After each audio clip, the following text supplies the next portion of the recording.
사랑하는 애청자 여러분, 오늘도 주님 안에서 평안하시고 행복하셨습니까? 오늘 주신 하나님의 말씀은 전도서 3장 1절로 15절까지의 말씀으로 모든 일에 때가 있습니다라는 제목으로 함께 은혜를 나누고자 합니다. 오늘 우리에게 주신 말씀을 읽으면서 우리가 얼마나 변화무쌍한 세상 속에 살고 있는지 느끼게 됩니다. 더구나 이 세상에서 일어난 모든 사건들은 무차별하게 발생합니다. 해가 뜨고 달이 져서 달이 가고 달이 가고 해가 바뀌며 우리의 일평생이 다 지나가고 마는 것처럼 인간의 생애는 야고보가 말한 대로 수레바퀴와 같아서 빙빙 돌아가고 있습니다. 가만히 보십시오. 여기 수레바퀴가 돌아갑니다. 살대가 맨 위에 오를 때가 있는가 하면 이 살대가 맨 밑으로 내려오는 때가 있습니다. 바닷물은 아침과 저녁으로 만조가 되었다가 간조가 되었다는 것을 반복합니다. 이제 날씨도 백로를 지나 추분을 향하여 달려가다 보니 벌써 아침 저녁으로 옷깃을 여미게 하고 오래 있지 않아서 겨울이 될 것입니다. 사람들이 즐기는 유행이란 어떤 것입니까? 어떤 전문가의 말을 빌리면 사람들의 유행을 따르면 10년 늦으면 40년 만에 다시 돌아온다고 합니다. 세상의 것은 이 끝부터 저 끝으로 변화하며 지금까지 그래왔고 앞으로도 계속 그럴 것입니다. 이와 같이 때와 철을 따라 변화하는 것은 사람의 힘으로 막을 수 없는 것입니다. 그러므로 변화무쌍한 이 세계 속에 살고 있는 인간들이 이 세상의 것을 의지하고 살 때 잠시도 안심할 수가 없는 것입니다. 언제 어떻게 변화하는지 알 수 없는 것이 세상이기 때문입니다. 전도서 2장 24절에 이런 말씀이 있습니다. 사람이 먹고 마시며 수고하는 것보다 그의 마음을 더 기쁘게 하는 것은 없나니 내가 이것도 본즉 하나님의 손에서 나오는 것이로다. 사실 사람에게 가장 중요한 것이 마음의 기쁨이요 마음의 평화인 것입니다. 아무리 다른 사람이 볼 때 부러울 것이 없이 산다고 해도 그 마음의 평화와 기쁨과 낙이 없으면 아무것도 아닌 것입니다. 그런데 오늘 주신 말씀은 우리에게 천하에 만사가 다 때가 있다고 말씀하고 있습니다. 모든 일에 때가 있다는 말씀입니다. 서로 반대되는 것 같은 일들이 차례를 따라 움직입니다. 밤과 낮, 여름과 겨울이 서로 양보하며 다가옵니다. 우리 사람 편에서 보면 그저 우연한 일처럼 보이지만 사실은 하나님의 계획과 뜻 가운데서 이루어지는 것이기 때문에 한 시간도 앞당기거나 연기할 수도 없는 것입니다. 그래서 사도 바울은 로마서 11장 33절 이하에 이렇게 말씀하십니다. 깊도다 하나님의 지혜와 지식이 풍성하며 그의 판단은 헤아리지 못할 것이며 그의 길은 찾지 못할 것이로다. 누가 주의 마음을 알았느냐? 누가 그의 모서가 되었느냐? 그렇습니다. 우리 인간의 한정된 이성, 제한된 지식으로는 하나님의 하시는 일을 바라보며 다 이해할 수가 없습니다. 오늘 주신 말씀에 보면 변화는 28가지 일에 대해서 말하고 있습니다. 이 모두가 하나님의 뜻에 따라 결정되어 있는 것을 보게 됩니다. 이 세상은 한마디로 말해서 이처럼 변화무쌍한 것입니다. 그러나 하나님의 나라는 변하지 않습니다. 하나님의 나라는 영원합니다. 오늘 주신 말씀에 이렇게 말씀하고 있습니다. 첫째, 날 때가 있고 죽을 때가 있다고 했습니다. 사실 따지고 보면 너무 평범한 진리죠. 그러나 여기에 깊은 의미가 있습니다. 세상에 나는 것도 하나님의 계획과 섭리에 의해서 나고 죽는 것도 하나님께서 불러가심으로 죽는 것입니다. 사람이 마음대로 나고 마음대로 죽을 수도 없습니다. 그런데 오늘 주신 말씀에 사람이 날 때와 죽을 때에 대해서는 말씀을 하셨지만 살 때에 대해서는 말씀을 하지 않았습니다. 이에 매튜 헨리는 이것을 주석하기를 그것은 이유가 있는데 사람이 살 때라는 것은 너무 짧기 때문에 언급할 가치조차 없어서 그랬다고 하면서 사실은 사람이 태어나자마자 죽기 시작하는 것이라고 했습니다. 그러기에 옛날 모세는 연수가 70이요 강건하면 80이라도 신속기간이 우리가 날아간다고 했습니다. 이사야서 선지자도 이사야 2장 22절에서 너희는 인생을 의지하지 말라. 그의 호흡은 코에 있나니 세말 가치가 어디 있느냐고 했습니다. 사람이 산다는 것이 호흡하는 것인데 호흡이 끊어지면 가는 것입니다. 그런데 세상을 떠나시는 분을 여러분은 보셨습니까? 내쉬는 호흡은 많고 들이쉬는 호흡은 아주 짧습니다. 이것이 얼마간 반복되다가 그저 한숨 푹 쉬고 가버립니다. 여러분은 늘 한숨을 자주 쉬는데 이것은 사실 죽는 연습하는 것입니다. 그러고 보면 사람의 생명이라는 것도 사실 셈할 가치도 없습니다. 그런데 여러분, 이렇게 분명한 사실, 사람이 날 때가 있고 죽을 때가 있는데도 사람들은 그것을 까맣게 잊어버리고 사는 때가 많습니다. 그저 이 세상에서 영원히 살 것 같이 착각을 하고 사는 사람들이 많죠. 착각은 자유지만 이것은 인간 사이의 비극인 것입니다. 사람이 죽을 때가 있다는 사실 하나만이라도 분명히 알고 있으면 이 세상이 이렇게까지는 어지럽지 않을 것입니다. 다른 사람을 중상모략하는 일도 적어질 것이고 미워하는 일도 없을 것입니다. 그래서 지혜자는 이렇게 권면합니다. 어리석은 사람은 그 마음이 잔치집에 있고 지혜로운 자는 그 마음이 초상집에 있다. 열왕기상 2장 1절 이하에 보면 다윗이 죽을 날이 임박함에 그 아들 솔로몬에게 명령하여 이르되 내가 이제 세상 모든 사람이 가는 길로 가게 되었으니 했습니다.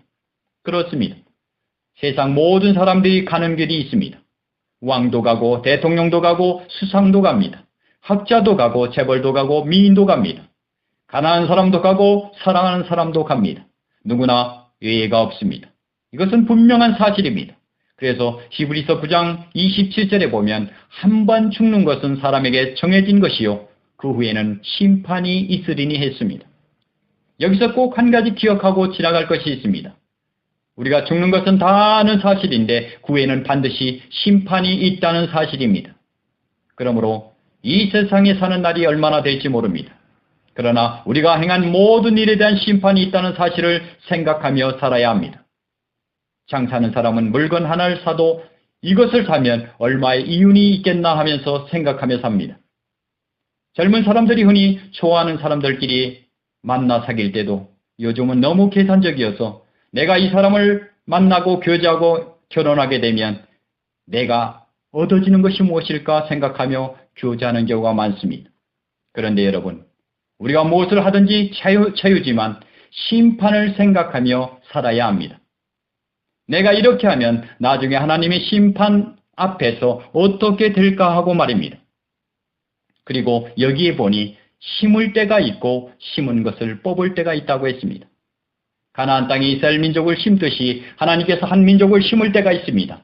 뿐만 아니라 이를 위해 그들에게 자리를 내어주도록 하시려고 그것에 심었던 족속을 뽑아내실 때도 있습니다. 이 말씀은 심었던 이스라엘 민족도 불의가 가득하면 뽑아버리겠다는 경고가 되기도 합니다. 두 번째는 죽일 때가 있고 치료할 때가 있으며 했습니다. 죽일 때라는 말은 심판에서 황폐케 하는 것을 의미합니다. 그리고 그 상한 상처를 치료할 때가 있습니다. 호세아서 6장 1절에 보면 오라 우리가 여호와께로 돌아가자. 여호와께서 우리를 찢으셨으나 도로 낫게 하실 것이요 우리를 치셨으나 싸매어 주실 것이미로라 했습니다.